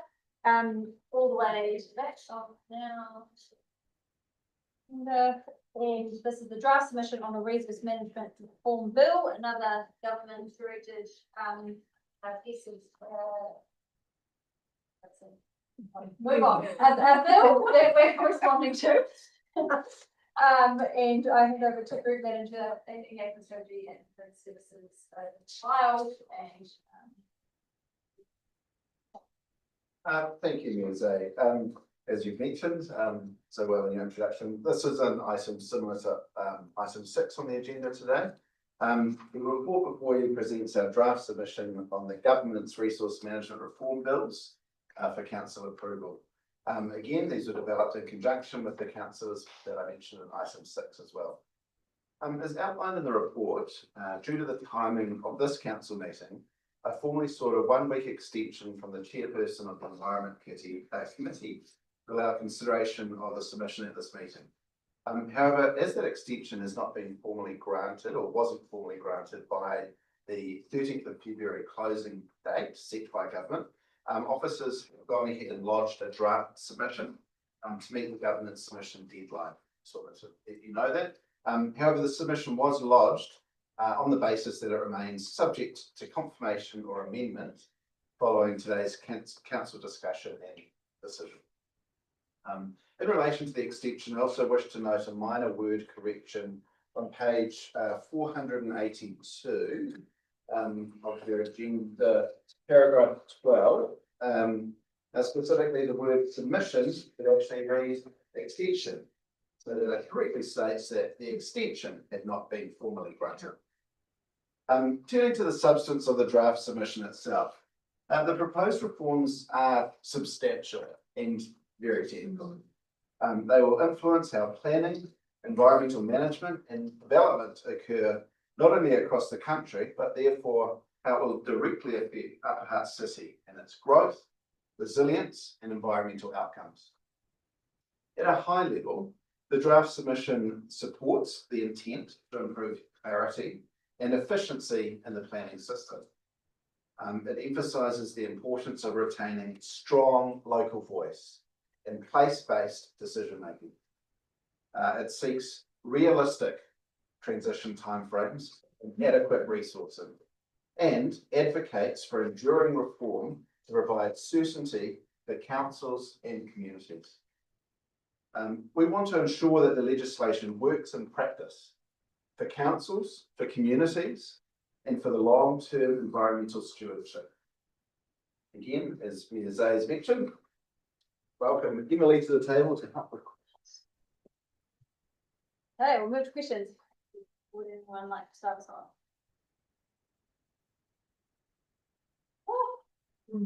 Councillor. Just, I don't know if it's a silly question, but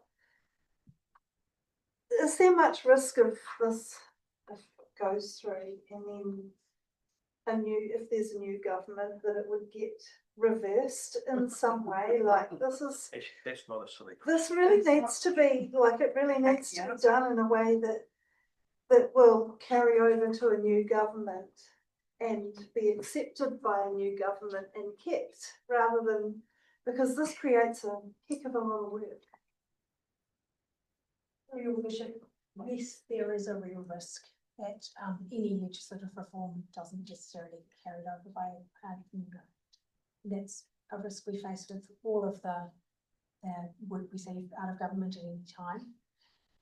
We, in our submission, seek that it be an enduring reform, and therefore that it is endorsed by other parties so that reform can endure, but that is only our request to government. Further questions on the submission? That's okay. Tell me if this is unfair, but at an operational level, the other councils around the region, are we roughly aligned on what the sort of view is or the feedback? Very Worship, yes, we have been working with our regional colleagues, and we generally have very similar submission points on these issues, particularly the technical ones. Councillor as well. Thank you. Did we put in a regional submission? Through Worship, no, we didn't. The timeframes on this one have been particularly short, and while we had regional hui, including our mana whenua partners around the region, we were able to work enough to get a regional submission. Thank you. We did share our individual submissions with each other so that we could get as much alignment as. Thank you. So no further questions. Do we have a mover? And the recommendations are on approving the content of the draft submission, which has already been submitted, but to confirm that, mover. Okay, second that, Councillor McLeod. So the other recommendations, minor amendments, And would anyone like to speak? Okay, just me. So I would like to speak just briefly to one of the aspects of reform which I think is most concerning for local government, in particular in relation to other pieces of reform work that has been undertaken by this particular government. So the part that I'm referring to is the regulatory relief proposal, which is on outlined, our responses outlined on page 492 of the agenda. And the regulatory relief proposal in the RMA reforms is still extremely vague. However, it appears to enable or to require councils to potentially pay individual landowners monetary compensation for restrictions being placed on their piece of land in relation to heritage, ecology, etc. This is an extremely worrying proposition, given that it essentially writes a blank check for ratepayers to individual landowners, and that could be something that is very challenging for councils in terms of budgeting, in terms of affordability, in terms of the local government system overall, and being able to continue in being able to meet our obligations financially. So I want to make it clear our strong objection in particular to that, among other things in the submission, but also just to raise a concern among the community around, raise my concern among the community around the financial implications, completely unknown at this point from this reform. Any further comments? If we don't, we're okay because we adjourned earlier until 4:26. Excellent. So we will move to a vote. Those in favour of the submission being sent, say aye. Aye. Once we know, declare that carried. Thank you. I was staying. You're committed. Okay. We are item 11, equal employment opportunities, page 517 of the agenda. Do you want to speak to it? Yes. Well, thank you, Ms. I think it'll be a much briefer introduction from the other two items. And this report presents the equal employment opportunities policy 2026 for adoption. And just to point out that this is being brought to you today because it's a requirement of section 40 of the Local Government Act 2002 that we need to present this to you within 6 months of the new training. Essentially, it signals council's commitment to fair and inclusive employment practices and provides the framework for ensuring equity, diversity and opportunity within our organisation.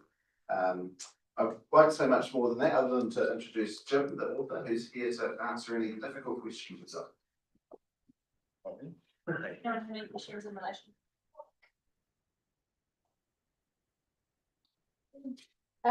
So I'll move the recommendations. Does anyone, so that's A through D, does it have a seconder? Councillor Homan, would anyone like to speak?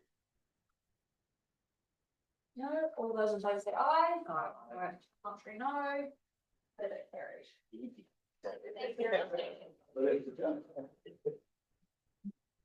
Was it all the final second part? Item is item 12.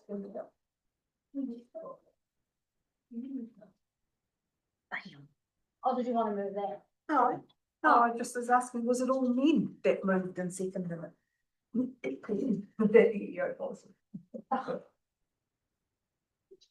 So it was, sorry, just very good. Item 12, confirmation of meeting minutes, 529.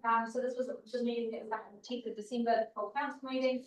Assuming no better related to the accuracy.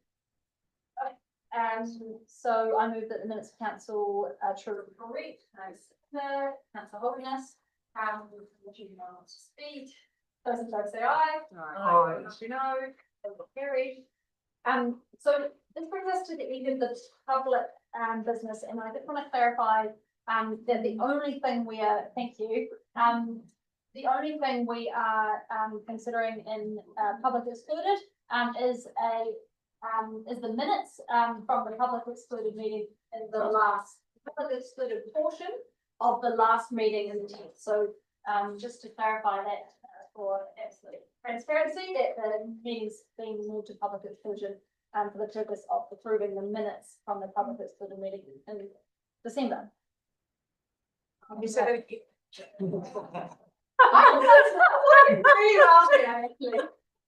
Quite complicated.